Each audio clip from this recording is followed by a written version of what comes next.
ഈശോയുടെ നാമത്തിന് മഹത്വമുണ്ടാകട്ടെ. ആരാധനാക്രമത്തിൽ അനേകം അടയാളങ്ങളുണ്ടല്ലോ. ആ അടയാളങ്ങളിൽ ഒരു വിഭാഗമാണ് വസ്തുക്കൾ എന്ന് പറയുന്നത്. നമ്മൾ ഒരു പള്ളിയിലേക്ക് പ്രവേശിച്ചാൽ അനേകം വസ്തുക്കൾ നമുക്ക് കാണാൻ സാധിക്കും. അവയ്ക്കെല്ലാം അതിൻ്റേതായിട്ടുള്ള ഒരർത്ഥമുണ്ട്. ആരാധനാക്രമത്തിലെ വളരെ പ്രധാനപ്പെട്ട ഒരു വസ്തുവാണ് അപ്പം എന്ന് പറയുന്നത്. ഓസ്തി. നമ്മുടെ സുറിയാനി പാരമ്പര്യത്തിൽ അതിന് ബുക്ര എന്നാണ് പറയുന്നത്. ഈ അപ്പം ഈശോയുടെ തിരുശരീരത്തിൻ്റെ അടയാളമാണ് പരിശുദ്ധ കുർബാനയിൽ. വീഞ്ഞ് എന്ന് പറയുന്നത് ഈശോയുടെ തിരുരക്തത്തിൻ്റെ അടയാളമാണ്. ഈ അടയാളത്തിനൊരു പ്രത്യേകതയുണ്ട്. ഈ അപ്പം എന്ന അടയാളം ഈശോയുടെ ശരീരത്തെ സൂചിപ്പിക്കുക മാത്രമല്ല, അത് ഈശോയുടെ ശരീരമായി തീരുകയാണ്.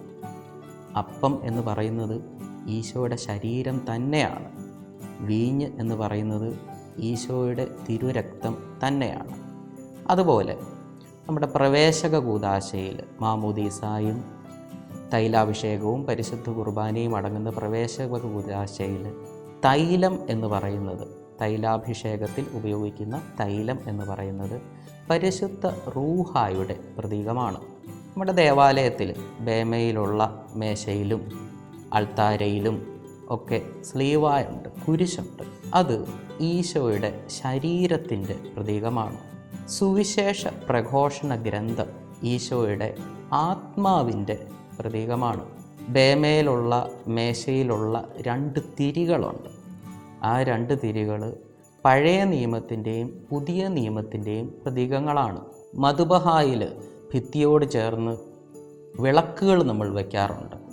അവയൊക്കെ ദൈവത്തെ നിരന്തരം പ്രകീർത്തിച്ചുകൊണ്ടിരിക്കുന്ന കെരൂബുകളുടെ പ്രതീകമാണ്. ഇങ്ങനെ അനേകം വസ്തുക്കൾ നമ്മൾ പള്ളിയിൽ കാണുന്നു.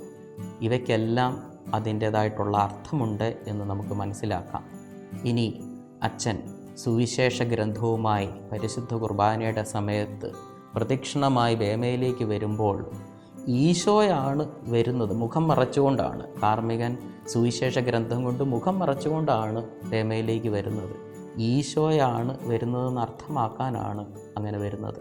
ആ സുവിശേഷ ഗ്രന്ഥം നമ്മൾ കാണുമ്പോൾ ഈശോയെയാണ് നമ്മളവിടെ കാണുന്നത്. അതുകൊണ്ട് ഈ വസ്തുക്കളുടെ അർത്ഥം മനസ്സിലാക്കി പരിശുദ്ധ കുർബാനയിൽ നമുക്ക് പങ്കുചേരാം.